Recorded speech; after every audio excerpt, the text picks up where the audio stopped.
Good morning, dear students. Let us move on to our next module, that is reaction mechanism 2. So in this module, we have been discussing about the nucleophilic substitution reactions, that is the different types of nucleophilic substitution reactions. You might have studied in your plus 2 classes, right? Nucleophilic substitution reactions, or simply we can call it as SN reaction, that is substitution nucleophilic, SN. Okay, so nucleophilic substitution reactions. See, how will you define a nucleophilic substitution reaction? It is just a substitution reaction, and the substitution is being done by a nucleophile. Okay, the substitution is being done by a nucleophile. Nucleophile, already we have discussed, nucleophile, it is denoted by Nu minus. It is the species having the charge negative. So the substitution by a nucleophile is called as nucleophilic substitution reaction. And also here an atom or a group of atoms will be replaced. An atom or a group of atoms will be replaced by a nucleophile. Okay.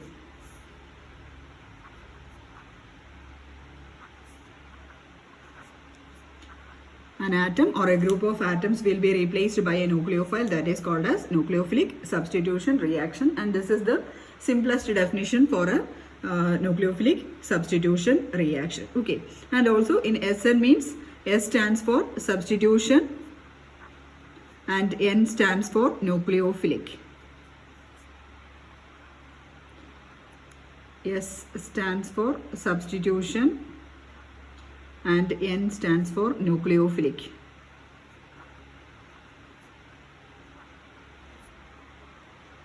And also a simple reaction we can go through. One of the example, a well-known example for nucleophilic substitution reaction, that is the hydrolysis of alkyl halides. Hydrolysis of alkyl halides.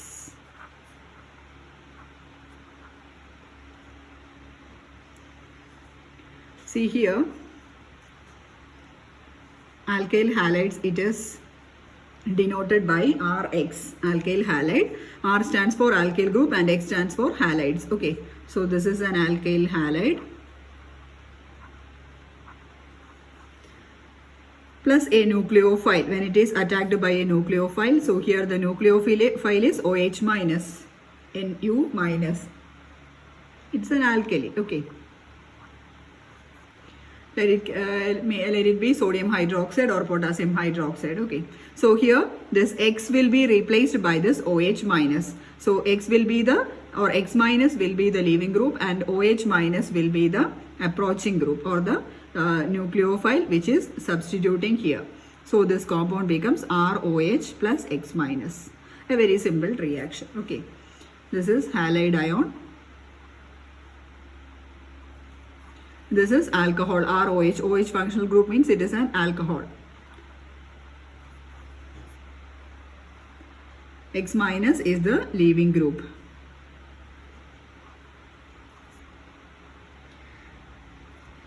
So here in all the nucleophilic substitution reactions, there will be a substrate, a leaving group and a nucleophile. So in this reaction, substrate is Rx.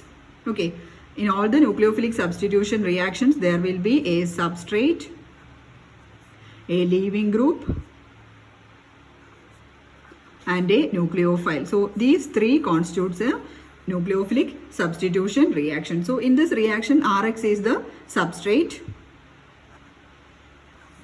OH minus is the nucleophile, I had already written, and the leaving group is halide ion, X minus. Okay. This also you have to keep in your mind. Then the next is different types of nucleophilic substitution reactions. So mainly this nucleophilic substitution reactions, they are classified into three categories. The first one, that is the SN1 reaction. The second one, that is the SN2 reaction. And the third one, that is the SNI reaction. Okay, SN1, N is small. Okay. SN1, then SN2, N is a suffix to S. SN1, SN2 and SNI reactions. So SN1 means it is substitution unimolecular nucleophilic substitution reaction. SN2 is bimolecular substitution reaction, and SNI is the inversion reaction. Okay. SNI is the inversion reaction. So these are the three different types of nucleophilic substitution reactions. So this is this SNI, we can write it as intramolecular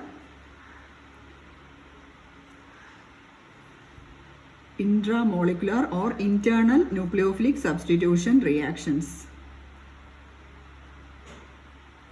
Intramolecular or internal nucleophilic substitution reaction, that is the correct definition for this SNI, intramolecular or internal nucleophilic substitution reaction. Okay, so let us go through all these one by one. First of all, we can go through this SN1 reaction. SN1 reaction.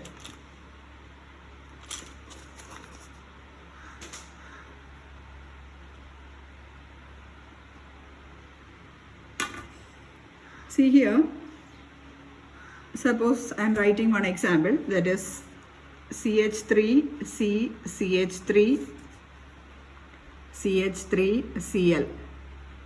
This compound is tertiary butyl chloride, isn't it? This is a tertiary carbon atom, so this is tertiary butyl chloride. So the hydrolysis of this particular reaction, tertiary butyl chloride, in presence of NaOH, the product will be, the Cl minus will be replaced by OH, isn't it? OH minus. So the product will be CH3, C, CH3, CH3, OH. Okay, so this will be the product plus Cl minus.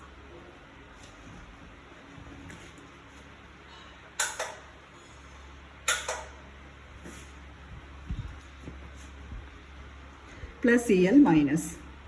So here the Cl minus is replaced by OH minus, and also in this reaction the rate of this particular reaction will be depending upon only on the concentration of the substrate. Here the substrate is tertiary butyl chloride, isn't it? So the rate of the reaction will be depending upon only on the concentration of this substrate. So such type of reaction, what happens, we can say it as a unimolecular reaction. That means the rate of the reaction or the rate of this nucleophilic substitution reaction depends upon only on the concentration of the substrate, and it will not be depending on the concentration of the nucleophile. Here we are not considering the concentration of the nucleophile, we are considering only the concentration of the substrate. So this type of reaction we can call it as a nucleophilic substitution reaction, unimolecular or SN1. And also here in this reaction, the reaction will be taking place in two steps. Okay, this is a unimolecular reaction. So these are the two main characteristics, three main characteristics actually. The first is, for SN1 reaction, the rate of the reaction depends only on the concentration of the substrate. And then in the second case, it is a unimolecular reaction, and in the third case, the reaction occurs in two steps. Reaction occurs in two steps. Okay, so these are the three main characteristic features, and you have to study the two steps of the reaction, very simple steps. Okay, so these three are the main points to be noted down in this SN1 reaction. Rate depends upon concentration of this substrate. It is a unimolecular reaction, and also the reaction occurs in two steps.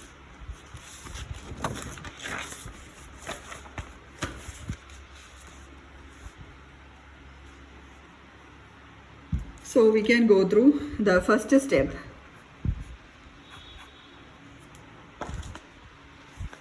The first step, that is the ionization of the alkyl halide.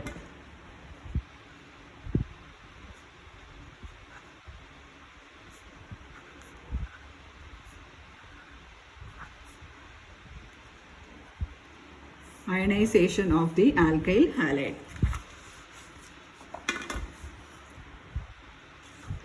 See here, in this step, first you have to write the substrate, that is tertiary butyl chloride, CH3 thrice C, CH3, Cl. So this is the substrate, and this reaction, this step is a very slow step. And also in the first step what happens is that this electron pair will be moving to this Cl, so that Cl will be moving as, or Cl will be eliminating as Cl minus. Okay, so this will be eliminated as Cl minus, and therefore this particular carbon atom will get a positive charge. Okay, so let us write the reaction. CH3, C, CH3, then again CH3, a plus charge, plus Cl minus. Okay, so this is a slow step, and hence in every organic reaction a slow step will be the rate determining step. Okay, so this particular step will be the rate determining step, and also that is why we had told already that this rate of the reaction depends only on the concentration of the substrate, since it is a slow step. So this is the first step involved, and hence it is a slow step. That from that step we can determine the rate of that particular reaction, or the kinetics of that particular reaction. That is why in SN1 reactions it is a the rate depends only on the concentration of the substrate. Okay, then next step, that is the step 2, that is the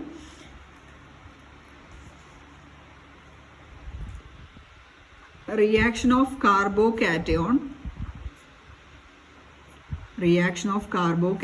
with nucleophile. That is the second step. Reaction of the carbocation with the nucleophile. See here, this is a faster step comparing to the above reaction. So in the second step, the carbocation will be combining with this nucleophile, isn't it? So carbocation means this is the carbocation, isn't it? Carbon atom carrying a positive charge. Carbocation, since there is a carbon with a positive charge. Carbocation plus OH minus, it is a fast step. Simple reaction, this OH minus will be attacking this carbon atom, so that it becomes CH3 thrice COH. Okay, so this is tertiary butyl alcohol. Tertiary butyl alcohol. Okay, so here in this reaction, or in this SN1 reaction, so the reaction is completed, and in this reaction the rate depends upon the concentration of the substrate, or the rate is directly proportional to concentration of tertiary butyl chloride, CH3 thrice Cl, where tertiary butyl chloride is the substrate in this particular reaction. Okay, so here this carbocation, this is a tertiary butyl carbocation, isn't it? And also while comparing primary, secondary and tertiary carbocations, which one will be more stable? A tertiary carbocation will be more stable, isn't it? Because all the CH3 groups are there, and these CH3 groups will be having a plus I effect, and the electron displacement will be towards this positively charged carbon atom, so that the electron density will be increased around this particular carbon atom, so that tertiary butyl carbocation will be more stable. So SN1 reaction means it involves the formation of a carbocation, isn't it? Tertiary butyl carbocation. And also due to this particular reason, we can say that this particular carbocation is more stable, and also this favors SN1 reaction. So if there is a tertiary carbocation or a tertiary butyl chloride or a tertiary group is present, we can say that that particular carbocation will be more stable, and as a result for similar cases SN1 reaction will be favored. Okay, SN1 reaction will be favored.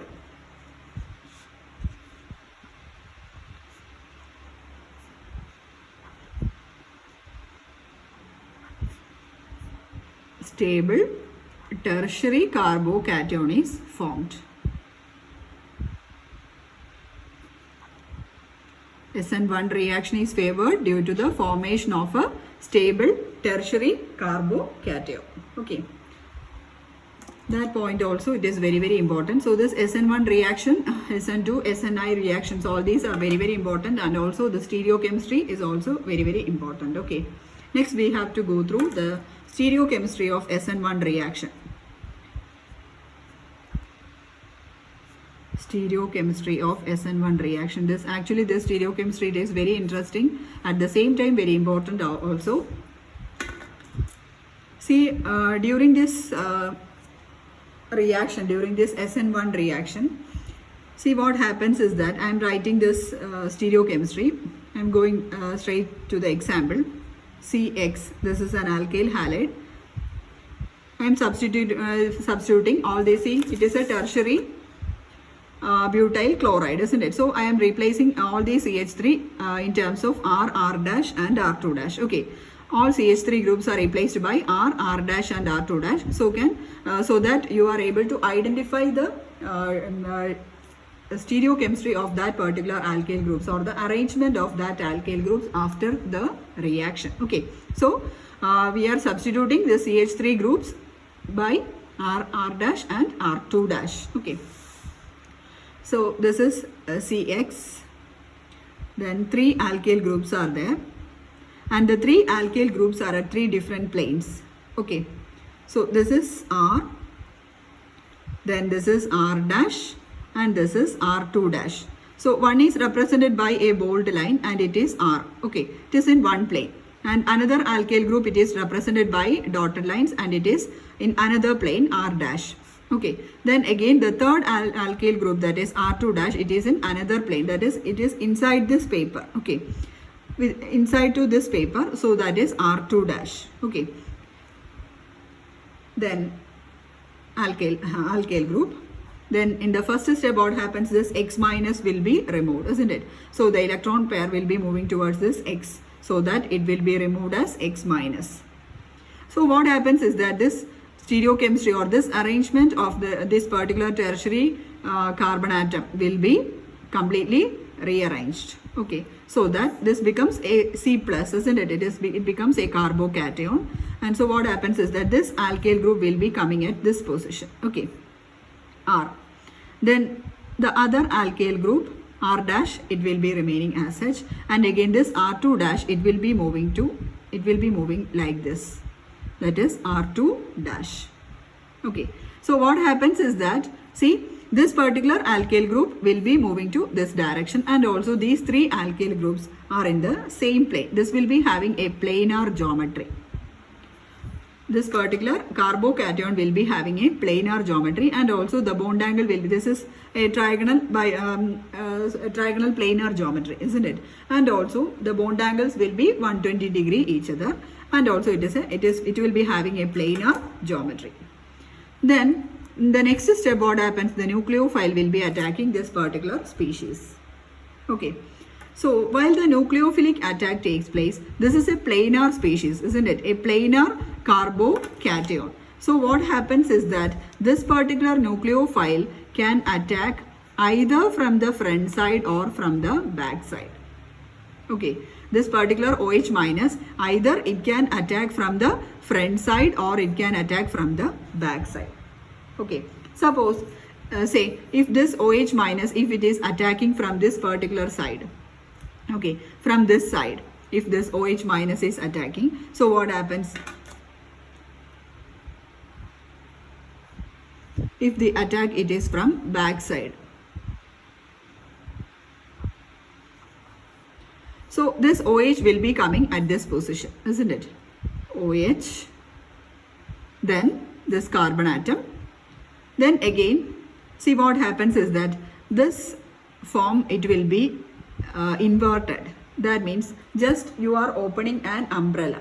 Okay, if this is from this side, this OH minus is attacking, OH will be joining at this position. It will be like this, that is like this. Then this geometry or this arrangement will be inverted. That means just like you are opening an umbrella, suppose this is the leg of the umbrella. So what happens if we are opening, then what happens, this R will be going to this particular direction, isn't it? If we are attacking through this direction, or if we are opening that umbrella along this side, this R will be moving to this direction. Okay, so that you can write that particular R. Okay, then what happens to this R dash? This R dash will be moving to this side, isn't it? You just imagine opening of an umbrella. So this R dash will be inverted and will be coming to this particular position. Again, R dash. Okay. Then the third R2 dash, it will not be having any change. That is R2 dash. Okay. So this is the stereochemical arrangement or stereochemistry of this OH minus, which is attacking from the back side of this carbocation. Okay. You have to imagine the opening of an umbrella while saying this backside attack of OH minus. So here what happens, you have to compare the geometries of this particular product and this substrate. See what happens. It is just inverted, isn't it? This particular geometry is just inverted to get the product, isn't it? So we will be having an inversion of configuration. Inversion of configuration, and this inversion of configuration we can call it as Walden inversion. Okay. So this is one backside attack of OH minus. Now you have to look into the front side attack of OH minus. OH minus front side attack. OH minus front side attack. See again, front side attack means it is just in the direction of this X minus. Okay. Suppose this OH minus, it is attacking at the same direction just like in the case of this X halide ion. Okay. So if this OH minus, it is attacking from the front side, what will be the product? See, this OH will be at this position, so that the product will be like this COH. Okay, front side. OH will be just like this position of X. Then a carbon atom. Then what happens? The other alkyl groups will be having the same geometries or will be in the same direction. R, then R dash, then R2 dash. Okay. All other will be having the same directions. R dash and R2 dash will be their geometries or their positions will be retained. Therefore, we can say that this will be the retention of configuration.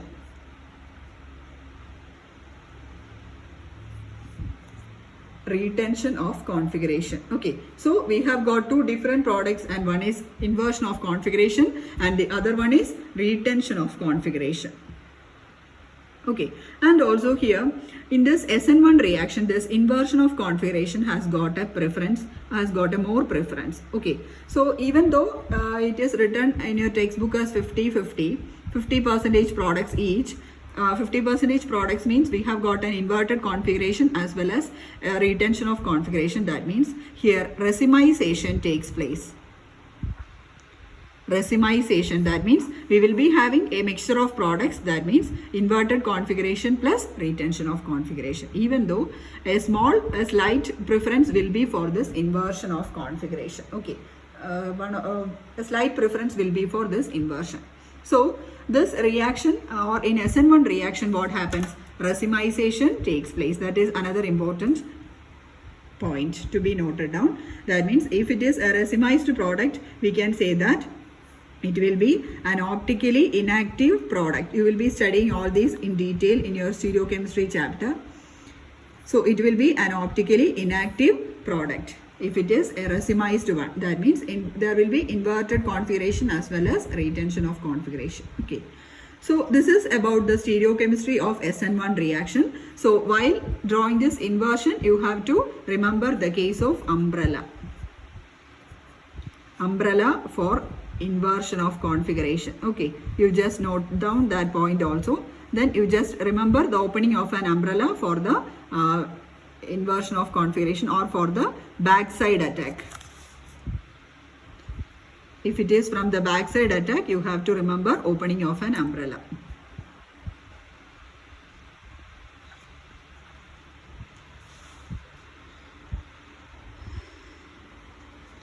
So this is the theory part of the stereochemistry. So here, as per the theory, it will be a racemized product or an optically inactive product. But as I said, there will be more preference for this inverted configuration. And also the product A will be greater comparing with the product B, or this product inverted configuration product, or let it be A and this let it be B. The product A will be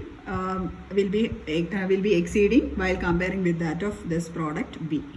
Okay, Hope you are clear with this.